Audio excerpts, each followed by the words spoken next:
L'histoire de Fable commence bien avant les événements du jeu vidéo. Elle est ainsi bien plus riche que ce que l'on pourrait penser. Bonjour à toutes et à tous, moi c'est Erici et aujourd'hui je vais vous conter l'histoire de Fable. Il était une fois une verte contrée nommée Albion. Jadis, il y a bien longtemps, avant l'ancien royaume et l'âge des héros, nombreux furent ceux qui tentèrent de s'emparer d'Albion afin de la soumettre à leur volonté et réduire en esclavage ses habitants. Trois sombres protagonistes, venus d'un autre monde appelé le Vide, partagèrent ce funeste dessein. Ainsi, la Reine des Lames fit son apparition en Albion, accompagnée de ses lieutenants, le Chevalier des Lames et le Valet des Lames, aussi connus sous le nom de Jack of Blades. Ensemble, ils formaient la cour et leur indéfectible soif de pouvoir porta sur la contrée d'Albion et ses habitants. Le sombre trio tenta de les soumettre, recourant aux menaces et à la violence. Mais le peuple d'Albion ne ploya pas. Il refusa de se soumettre à cet envahisseur et prit les armes. Malheureusement pour eux, la cour possédait en son sein un immense pouvoir. Chacune de ces trois entités portait un masque capable de retenir leur âme, leur permettant ainsi de changer d'enveloppe corporelle afin de demeurer immortels. Encore aujourd'hui, personne ne sait quelle fut leur apparence originelle ou même ce qui se cache derrière leur masque. Quoi qu'il en soit, c'est en prenant la forme d'un dragon qu'ils incendièrent Albion à titre de punition, jusqu'à ce que la terre devienne noire et que le ciel disparaisse derrière la fumée. Malgré cette démonstration de force, ce ne fut pas suffisant. Le peuple tenait tête. Ils firent donc appel au Kraken, monstre marin issu des mers, afin de submerger Albion sous les eaux. Là encore, le peuple résista. La cour comprit alors qu'elle ne serait jamais en mesure de gouverner Albion tant que ses habitants auront leur libre arbitre. Jamais, au grand jamais, ils ne se soumettraient de leur plein gré. Very well. Elle déposséda alors tous les habitants de leur volonté propre. Le trio des lames avait enfin réussi son sinistre dessein et put appliquer ses lois tyranniques sur ce monde.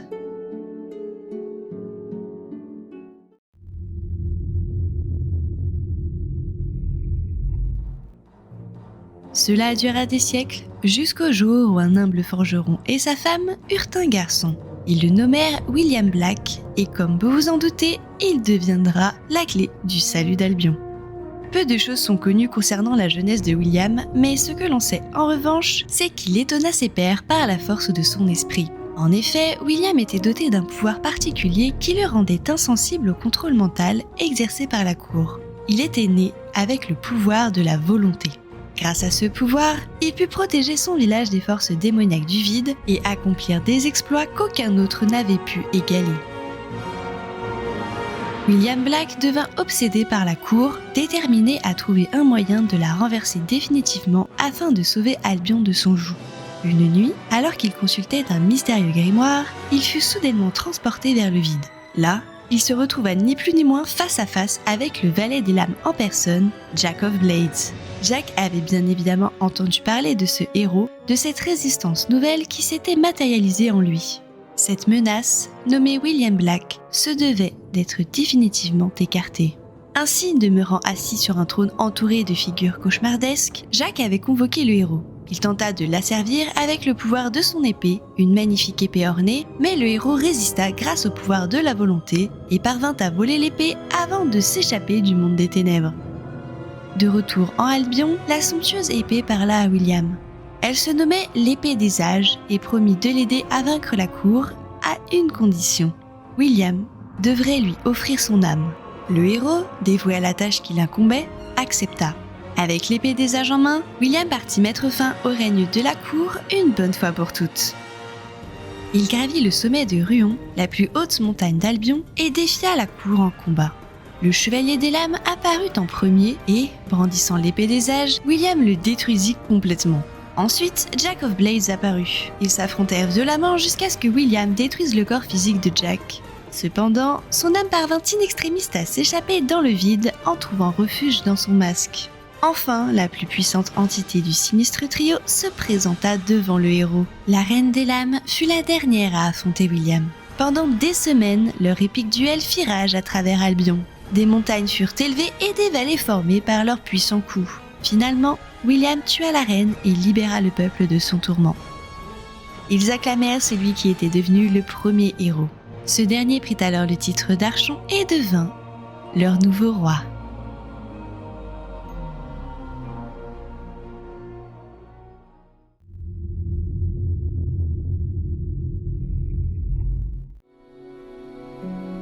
Avec la cour disparue, Archon se concentra sur l'unification d'Albion en un grand et libre royaume. Ses pouvoirs de volonté étaient si immenses que le monde semblait se remodeler selon ses pensées. Les villes se construisaient en quelques semaines et des machines extravagantes furent fabriquées, fonctionnant uniquement grâce au pouvoir de la volonté. Avec le pouvoir de l'épée des âges entre les bonnes mains d'Archon, le royaume connut une période de paix et de prospérité. Il était même dit que le pouvoir de l'épée était si rayonnant qu'elle repoussait à elle seule la corruption en dehors des frontières d'Albion. Archon construisit 4 sites d'énergie disséminés à travers le royaume. Scellés par des runes magiques, ils permirent de protéger une grande partie du pouvoir de l'épée au cas où quelqu'un s'en emparerait à des fins malveillantes. Le royaume ne cessait de grandir et de nouveaux territoires furent ajoutés à sa carte. Les villes devinrent de plus en plus peuplées. C'est pourquoi un groupe de moines chevronnés prit la décision de fuir cette agitation urbaine. Ils partirent à la recherche d'un endroit où s'installer, choisissant finalement l'endroit le plus inhospitalier et reculé qu'ils pouvaient trouver afin d'y construire une abbaye. Hook Coast fut ainsi créé. Beaucoup d'habitants d'Albion finirent par les rejoindre et le petit hameau devint une communauté. Puis le regard des explorateurs se tourna par-delà les mers. Beaucoup pensèrent alors que la traversée vers les terres désolées du Nord leur apporterait richesse et permettrait d'étendre d'autant plus le royaume. Un phare fut donc construit à Hook Coast afin de guider les navires de ces explorateurs et un objet d'une grande puissance, le cœur de feu, fut placé en son centre. Le royaume était désormais si grand qu'il fut décidé de construire des portails magiques, les portes de Culis, afin de permettre à la population de se téléporter rapidement d'un point à un autre. Pendant plusieurs milliers d'années, Albion régna comme le plus grand centre de commerce et de philosophie que le monde n'ait jamais connu. Une période prospère où les souffrances d'antan n'étaient plus que de lointains souvenirs. Archon eut de nombreux descendants durant cette période. Tous héritèrent de ses puissantes capacités de volonté. Les membres de cette lignée furent également appelés Archons. Mais sans ennemis à vaincre, les Archons devinrent mesquins et cruels. Ironiquement, ils se proclamaient héros et utilisèrent leur pouvoir de volonté pour terroriser leurs sujets. William Black, roi et premier Archon, aurait pu les arrêter. Mais sa bataille contre la Reine des Lames et son séjour dans le vide avaient infecté son corps et son esprit, victime d'une étrange maladie. Afin de la combattre, il retourna dans le vide avec son épée et l'expulsa de force de son corps, craignant qu'un jour elle ne le contrôle et ne l'utilise pour régner de nouveau sur Albion en soumettant son esprit à ses sombres désirs.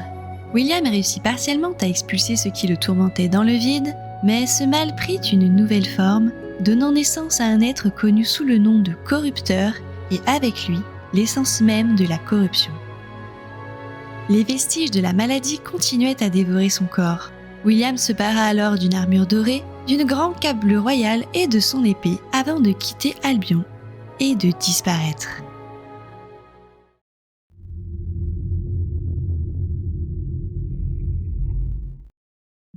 C'est à ce moment-là que la chute du royaume commença véritablement. Avec la disparition d'Archon et de l'épée des âges, la corruption ainsi que des créatures démoniaques purent entrer dans le royaume laissé sans protection. À chaque naissance d'un nouvel Archon, la tyrannie grandissait. Ils devinrent avides du pouvoir laissé par le premier Archon et se le disputèrent. Le royaume sombra peu à peu dans le chaos. À cause des guerres, des maladies et de la famine, les 3/4 de la population d'Albion périrent. Des murs furent construits autour des villes pour enfermer les citoyens et exclure les indésirables. Aucun habitant n'avait le droit de sortir la nuit. Un système de recensement forcé fut mis en place pour que, lorsque l'alarme sonnait, chaque habitant d'une ville ou d'un village devait se rassembler en son centre pour un comptage. Les nouveaux Archons arrachèrent des nourrissons aux bras de leur mère afin de créer des gardes complètement conditionnés, dénués de sentiments et d'émotions, obéissant et mettant en pratique leurs lois tyranniques. Toute personne qui tentait de se rebeller était immédiatement assassinée. Durant cette sombre période, un utilisateur malveillant de volonté du nom d'Alec commença à user de la magie noire afin de ressusciter les corps des guerriers morts sur les champs de bataille. Même s'il fut banni d'Albion par ses pairs, Des années durant, les morts-vivants qu'il avait créés furent nommés invocateurs par ceux qui les redoutaient le plus, à cause du fait qu'ils apparaissaient subitement sans crier gare, annihilant tout sur leur passage. Les invocateurs devinrent un des nombreux mots ravageant la gloire passée du beau pays d'Albion. Un autre archon fit parler de lui lors de ces funestes années. Il s'agissait du 3e roi archon du royaume d'Albion. Ce dernier ordonna la construction d'un monument constitué de pierres capable de transmettre des informations sur le passé, le présent et le futur. C'est ainsi que l'oracle de la ville de Snowspire fut créé. Lorsque l'oracle fut utilisé pour la première fois, il prédit la chute du royaume dans les années à venir. C'est lors du règne du dernier archon, alors que la tyrannie du royaume était à son comble, que sa fin fut précipitée. Celui-ci ordonna la construction d'une immense tour, une tour qui concentrerait tout le pouvoir de la volonté du royaume tel un catalyseur. Elle engorgerait tellement de puissance qu'elle serait capable d'octroyer à son utilisateur des vœux illimités. Lors de la construction de la tour, les prophètes du royaume prédirent son rôle dans la chute d'Albion.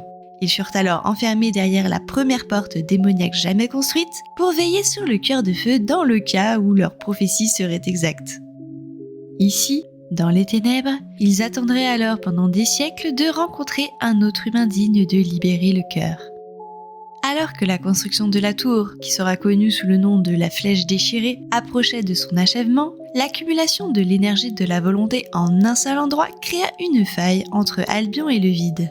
Ce fut une occasion rêvée pour le corrupteur qui avait attendu de nombreuses années afin d'entrer dans Albion et s'emparer du royaume. Lorsque la construction de la flèche fut achevée, la faille s'ouvrit suffisamment pour permettre au corrupteur d'envoyer son lieutenant en chef, le Tortureur, combattre les guerriers du royaume.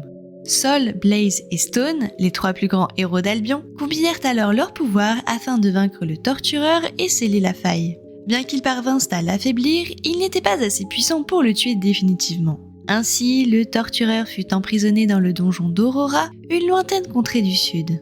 Malheureusement pour les 3 héros, l'utilisation de tant de volonté si proche de la tour causa sa destruction. Elle explosa, libérant ainsi tout l'amalgame de volonté qu'elle recelait d'un coup. Le ciel fut soudainement éclairé d'une lumière blanche qui détruisit tout sur son passage. Le royaume, autrefois si glorieux et prospère, fut rasé en un instant. Tout le monde périt. Ce fut la fin de ce que l'on appellera par la suite l'Ancien Royaume. Quant aux 3 courageux héros, Sol, Blaze et Stone, ils furent transformés en statues de pierre par l'immense vague de volonté. Les villages en dehors des murs survécurent, comme Hook Coast, mais ils souffrirent d'isolation et durent apprendre à se débrouiller seuls.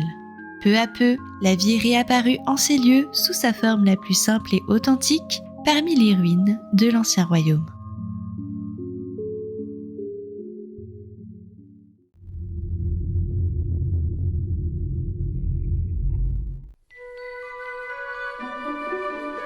Des siècles plus tard, William Black, le premier archon, réapparut en Albion sous une forme beaucoup plus affaiblie.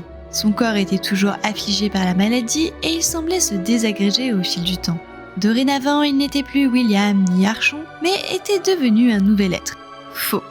Faux constata avec tristesse qu'Albion était devenu l'exact opposé de ce qu'elle fut lorsqu'il disparut. Les habitants vivaient de nouveau dans la peur, ne parvenant pas à manger à leur faim. Les bandits pullulaient, attaquant sans relâche les villages afin de voler leurs provisions. Dans cette nouvelle ère de souffrance, les faibles ne survivaient pas. Faux était dorénavant bien trop faible pour combattre ce mal. Il se mit alors en quête d'une personne, d'un héros, capable d'unifier le royaume et d'y faire régner la paix comme il l'avait fait des milliers d'années auparavant. Il découvrit un chef bandit du nom de Nostro qui semblait faire partie de sa descendance. Grâce à ses pouvoirs, Faux décela en Nostro nombre de capacités dont la présence de la volonté. Il était semblable aux archons de l'Ancien Royaume. Ainsi Faux forma Nostro pour qu'il devienne un héros, même plus, un leader. Il l'initia aux voies de la volonté et le guida pour qu'il ramène la sécurité et la prospérité en Albion. Faux et Nostro recherchèrent et rassemblèrent les descendants des archons, se faisant partie de la lignée. Ils recrutèrent également toute personne étant sensible de près ou de loin à la volonté. Leur vocation était de les entraîner, de les guider, afin de guérir Albion de son nouveau fléau. C'est ainsi qu'ils fondèrent la Guilde des Héros. Faux, qui pensait alors avoir accompli sa tâche, prit du recul et laissa Nostro diriger la guilde. Il cacha également son épée, la fameuse épée des âges, en son sein. C'est à cette époque que Nostro fit construire l'arène de Witchwood pour résoudre les conflits entre héros. Il fit forger une épée légendaire, la larme d'Avo, dans le but de défendre Albion. Malheureusement, l'élève abandonna bien vite ses enseignements lorsqu'il tomba sous les charmes de Magdalena, une courtisane avide de pouvoir qui devint son épouse. Sous l'influence de cette sombre figure féminine, la guilde des héros devint une maison dégénérée de mercenaires cupides et l'influence de Nostro déclina. Dégoûté, Faux disparut de nouveau, laissant son élève seul face à son funeste destin. Après de nombreuses années, Nostro réalisa combien son pouvoir l'avait corrompu et comment il avait tout perdu, y compris sa femme et ses partisans. Une nuit, un assassin s'introduisit dans la guilde et empoisonna la nourriture de Nostro.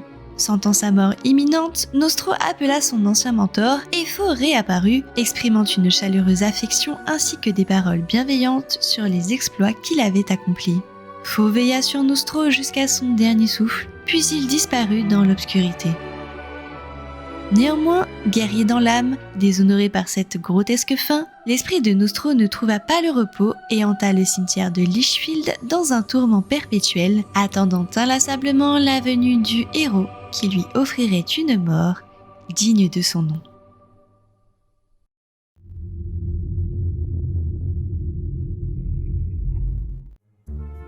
Après la mort de Nostro, Albion continua de grandir et de prospérer, tout comme la guilde des héros. La guilde fut dirigée par une succession d'utilisateurs de volonté dont les intentions oscillaient entre bienveillance et cruauté. Finalement, elle tomba sous un régime strict qui n'acceptait que des quêtes conformes à la loi et empreintes de vertu. Mais au nom de la liberté, de nombreux héros se révoltèrent contre cette résolution. Parmi eux se trouvaient deux jeunes utilisateurs de volonté, Weaver et Maz.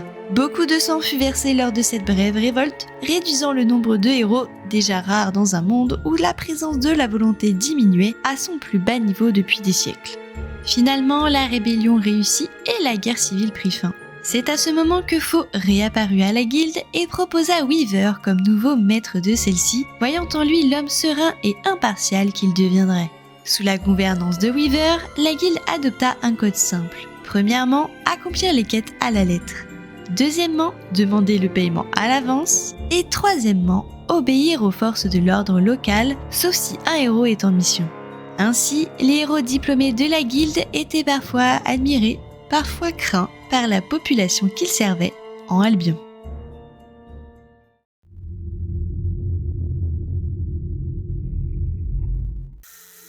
Le temps passa.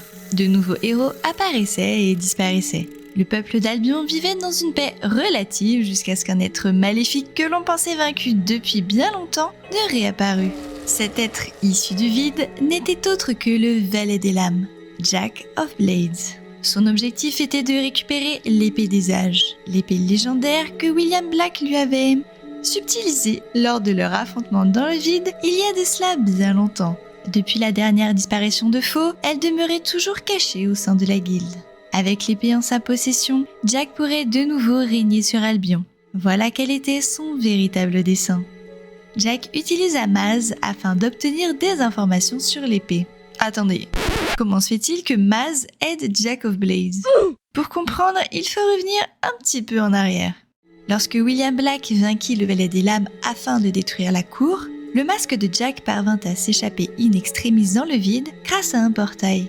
Depuis ce jour, le masque de Jack apparut sur le visage de nombreux héros à travers les âges. Tous ces porteurs prétendirent être Jack. Il était en effet dit que le masque fonctionnait tel un réceptacle, accrochant l'âme de Jack et lui permettant ainsi, en changeant d'enveloppe corporelle, d'être immortel. Les héros qui trouvèrent le masque se seraient laissés corrompre par ses promesses de gloire et de puissance, laissant à Jack le contrôle total de leur corps. Revêtant le fameux masque ainsi qu'un capuchon pourpre dissimulant une armure noire d'épines, personne ne fut en mesure de savoir s'il était la même personne toutes ces années durant. Ses seules caractéristiques visibles étaient une lueur rouge maléfique luisant à travers les trous de son masque tout en enveloppant son corps, ainsi que les deux reliques qu'il tenait attachées à sa taille. Deux autres masques dont vous pouvez désormais deviner l'origine. Beaucoup pensent en effet qu'il s'agit des masques des deux autres membres de la cour, la reine et le chevalier des lames, également vaincus jadis par William Black. Les rumeurs colportant les apparitions de Jack firent craindre son retour à la population d'Albion. Même la guilde des héros redoutait le potentiel retour de cette ombre du passé. Dans la région enneigée de Hook Coast, Jack tomba par hasard sur un jeune garçon et ses parents. Ces derniers étaient sous le joug d'une attaque de Balverine. 2 héros également présents tentaient de les sauver, mais ils ne purent rien faire. Les parents du garçon furent massacrés. Jack se résolut alors à intervenir. En un instant, il tua les Balverines et assassina les héros. La vie du jeune garçon fut sauvée, mais en retour, il devint éternellement redevable envers Jack. Un fardeau qui empoisonnera toute sa vie jusqu'à causer sa perte. Ce garçon, qui allait devenir un grand héros, se nommait Maz.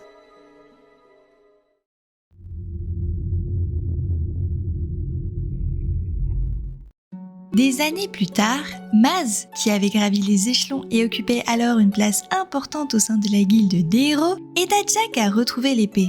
Il découvrit rapidement qu'elle était protégée par un rituel magique. Pour l'atteindre, il était nécessaire de posséder un artefact appelé la clé septimale, ainsi que du sang de la lignée royale de l'ancien royaume. Jack ordonna alors à Maz d'organiser un raid de bandits contre un petit village fermier appelé Oakval, où des membres de cette lignée pouvaient être trouvés. Pendant cette nuit de terreur, le bonheur d'une famille se brisa à jamais. Le père, un bûcheron du nom de Brom, fut tué par Jack en tentant de protéger sa famille. Malheureusement, ce n'était pas un guerrier. La mère, ancienne héroïne et championne de l'arène, Scarlet Robb, fut enlevée et emmenée à la prison de Bargate. Jack creva ensuite les yeux de leur fille aînée, Teresa, la laissant pour morte. Elle parvint néanmoins à s'enfuir dans la forêt. Enfin, le plus jeune fils, qui sera plus tard connu sous le nom de héros d'Oakval, survécut au raid et resta caché jusqu'à ce que Maz le trouva et lui sauva la vie des bandits. En ce jeune garçon, Maz décela une lueur. Il y vit l'espoir que, peut-être un jour, il serait capable de confronter Jack et mettre fin une bonne fois pour toutes au mal qu'il incarnait. Voyant un grand potentiel dans le garçon, Maz se téléporta avec lui à la guilde et convainquit le maître, anciennement Weaver, d'accepter le garçon comme disciple. Il y serait formé pendant de nombreuses années pour devenir un héros, le plus grand de tous. De longues années s'écoulèrent. Le héros atteignit l'âge adulte et acheva sa formation au sein de la guilde. Il reçut le fameux sceau de la guilde des mains du maître, puis la quitta pour la première fois depuis son enfance. Le jeune héros entreprit alors un long voyage en quête de réponses. Pourquoi son village avait-il été attaqué ? Quel était le véritable sort des membres de sa famille ? Sa mère et sa sœur étaient-elles toujours en vie ? Serait-il en mesure de les retrouver ? À travers les féeriques contrées d'Albion, le héros se lança à la découverte de son destin. Le héros perfectionna ses compétences en accomplissant une multitude de quêtes. Il devint célèbre et de plus en plus puissant. Après un certain temps, Maz informa le héros de l'existence d'une voyante aveugle vivant dans un camp de bandits près d'Oakval et lui conseilla d'infiltrer le camp pour la trouver. À la surprise du héros, la voyante aveugle était en réalité sa sœur aînée, Teresa, qui avait été recueillie par Delam, un ancien héros devenu roi des bandits. Teresa révéla au héros que leur famille cachait un immense pouvoir qui se transmettait de génération en génération. Elle lui fit don d'une partie de ce pouvoir. Puis, elle lui partagea 2 de ses visions. Dans la première, elle l'avait vu combattre dans une arène de sable. Dans la seconde, elle avait vu qu'au bout de son voyage, il devrait faire un choix fatidique. Le héros affronta ensuite le terrible Delam et sortit vainqueur de ce duel. Lui et sa sœur purent tous deux quitter le camp. Devenu extrêmement puissant, la réputation toujours grandissante du héros d'Oakval lui valut une invitation à la fameuse arène de Witchwood, fondée par Nostro lorsqu'il était maître de la guilde des années auparavant. Le héros y rencontra sa camarade d'enfance, Whisper, qu'il avait connue à la guilde et aux côtés de laquelle il avait été formé. Round après round, leur vaillance au combat déchaîna le public de l'arène. Là, tout en haut, dans les tribunes, un curieux personnage observait le héros. C'était Jack of Blades et il avait un plan derrière la tête. Lorsque vint le dernier round, Jack imposa au héros, pris au dépourvu, un combat à mort. Le héros d'Oakval triompha. On lui présenta alors les statues de tous les grands champions de l'arène dont il faisait désormais partie. Néanmoins, le héros tomba des nues lorsqu'il reconnut la statue de sa mère, Scarlet Robb, elle aussi autrefois championne de l'arène. Jack profita de cet instant pour aborder le héros et lui confier le sceau des champions à titre de récompense. Mais en réalité, le sceau était un moyen pour Jack d'espionner les moindres faits et gestes du héros. Ne le perds pas. Il est très précieux. En Albion, l'influence de Jack prospérait. Elle ne cessait de croître. Il avait rallié de nombreux nobles à sa cause, comme Elvira Grey, qu'il avait convaincu d'assassiner sa sœur afin de faire d'elle l'héritière de la gouvernance de Bowerstone. En échange, elle lui était redevable. Ce n'est donc pas d'un heureux hasard qu'elle jeta son dévolu sur le héros, qui finit, après avoir vaincu un autre héros prétendant, Tonnerre, par l'épouser. Plus tard, le héros reçut des nouvelles de sa sœur. Elle avait découvert où Jack retenait leur mère emprisonnée depuis la terrible nuit du raid sur Rockval, il y a des années de cela. Selon Teresa, leur mère était la seule à connaître le rituel pour récupérer l'épée. Alors, sans tarder, le héros se mit en route pour la prison de Bargate. Il sauva d'abord un drôle de personnage, l'archéologue, lui aussi enlevé par les mignons de Jack, qui lui révéla l'entrée secrète de la prison. Grâce à cette précieuse information, il put l'atteindre non sans mal afin de libérer Scarlet Robe. Malheureusement pour eux, ils furent interceptés dans leur fuite par Jack qui les emprisonna. Il possédait dorénavant sous son joug 2 membres de la lignée des Archons. Enfermé et torturé pendant une longue année, le héros parvint finalement à s'échapper avec sa mère. Comme Teresa au camp de Delame, la mère du héros lui fit don de son pouvoir. Elle lui révéla également que la clé septimale, nécessaire pour enclencher le rituel de l'épée, était cachée dans les ruines de l'abbaye d'Oak-Coast, mais que pour l'atteindre, il fallait du sang de leur lignée. Scarlett connaissait bien Jack et elle craignait pour la vie de Teresa. Il fallait à tout prix la retrouver avant eux. Elle se réfugia à la guilde des héros et commença ses recherches. Mais Jack, grâce au sceau des champions, avait tout entendu. Le sceau de la reine que je lui ai donné m'a montré ses moindres mouvements. Il envoya Maz capturer Teresa et commencer le rituel à Oak-Coast pendant que ses sbires enlevaient la mère du héros dans la tour de Maz à la guilde. Arrivé à Oak-Coast, le héros ne comprit pas tout de suite que Maz l'avait trahi.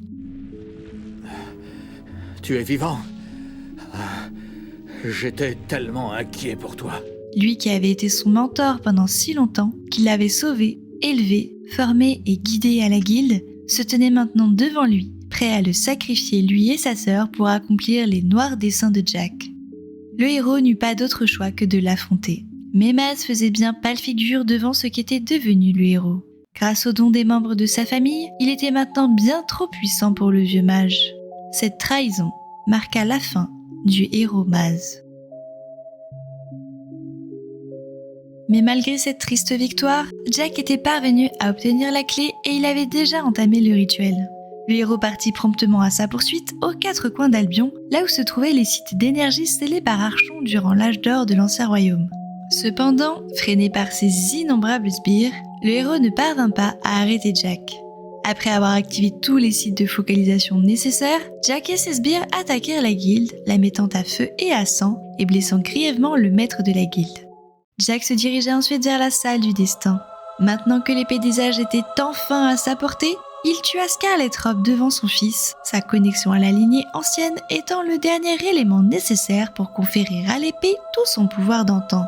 Après toutes ces années à attendre, à comploter, à manipuler et à tuer, Jack of Blades récupéra enfin son épée légendaire. Dans la salle du destin, après une épique bataille, le héros d'Oakval vainquit Jack quelques minutes seulement après que ce dernier ne reçut l'épée. Là où il tomba, un vortex se créa et l'épée demeura dépourvue de maître. Ainsi vint le moment fatidique pour le héros d'Oakval de choisir sa destinée, mais également celle du monde, comme le lui avait auparavant prédit sa sœur. Il dut choisir entre l'acquisition de l'épée des âges, au prix de la vie de Teresa, dont le meurtre débloquerait le véritable pouvoir, ou la destruction de celle-ci.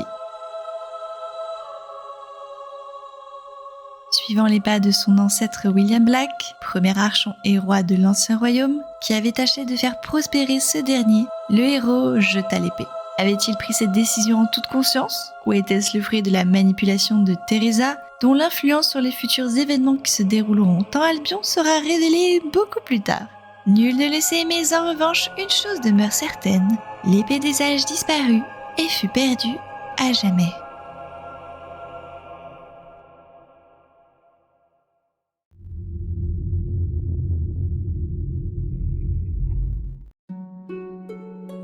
Une année entière passa.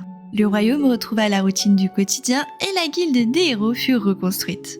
Le héros d'Ogval, devenu une légende vivante, avait voyagé en quête de sa nouvelle vie.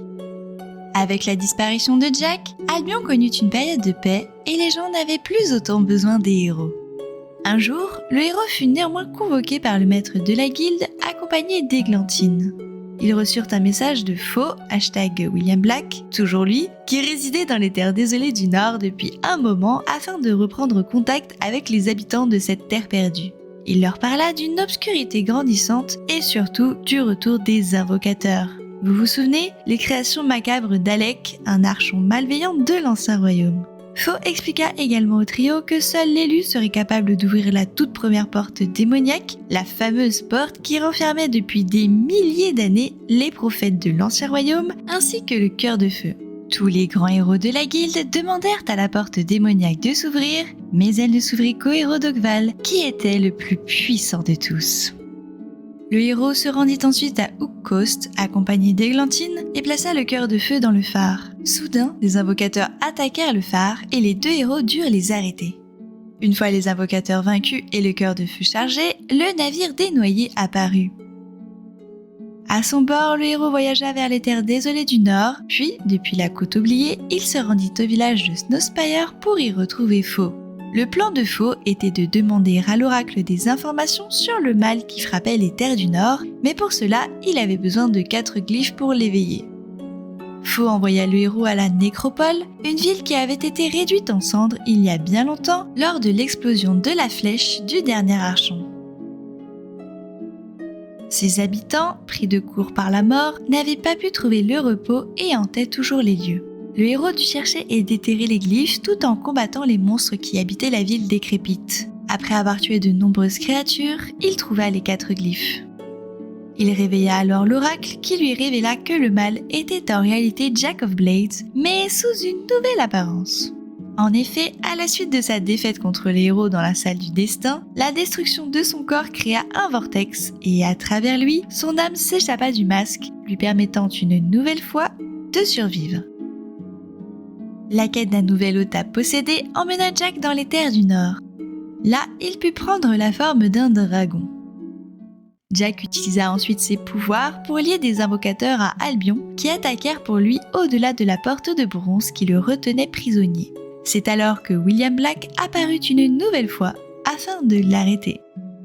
L'oracle de Snowspire expliqua au héros que Jack se trouvait maintenant dans le volcan derrière une porte magiquement scellée appelée la porte de bronze. Il était dit, depuis l'Ancien Royaume, que l'ouverture de cette porte causerait la fin du monde. L'oracle révéla au héros comment déverrouiller la porte. Il devait recueillir avec le masque de Jack, désormais en sa possession, les âmes de 3 héros bien spécifiques. Le roi de l'arène, l'héroïne et le héros le plus ancien pour les déposer dans le sanctuaire du premier archon. Ces descriptions sommaires pouvaient correspondre à bien des héros puissants d'Albion. À travers son masque, Jack put communiquer directement avec le héros. Tu as détruit mon épée, souviens-toi. Te rends-tu compte du nombre de siècles que j'ai passé à la chercher ? Il tenta de le manipuler pour qu'il tue les héros Tonnerre, Églantine et le maître de la guilde afin de remplir la quête. Heureusement pour eux, le héros ne se laissa pas influencer et partit en quête d'âme de héros déjà morts. Il récupéra ainsi l'âme d'un champion inconnu de l'arène, celle de sa mère et celle de Nostro. Ce dernier put enfin reposer en paix après avoir été battu dans un combat épique à son image. Après avoir déposé les âmes dans le sanctuaire et ouvert la porte de bronze, le héros affronta de nouveau Jack. Le combat fut rude. La forme draconique de Jack le rendait extrêmement puissant. Mais une fois de plus, le héros d'Ogval triompha du mal. Il absorba l'âme de Jack dans le masque. Ce dernier tenta de le séduire, lui promettant une puissance incommensurable s'il acceptait de le porter. Il deviendrait ainsi la nouvelle enveloppe corporelle de Jack, mais devrait renoncer à son libre arbitre. Le héros sentit l'influence de Jack en lui, et la promesse de pouvoir le tenta jusqu'à l'extrême. Finalement, Il résista aux tentations de Jack et jeta le masque dans les flammes. Son âme fut ainsi détruite pour de bon. C'en était fini de Jack of Blades. C'est ainsi que se termine cette fable. Merci de m'avoir écouté, j'espère que ça vous a plu. Dites-moi dans les commentaires de quel autre jeu vidéo vous souhaiteriez que je vous conte l'histoire. N'oubliez pas de liker et de vous abonner, si ce n'est pas déjà fait, pour soutenir la chaîne. C'était Erici, je vous dis à très bientôt pour parler jeux vidéo. See ya!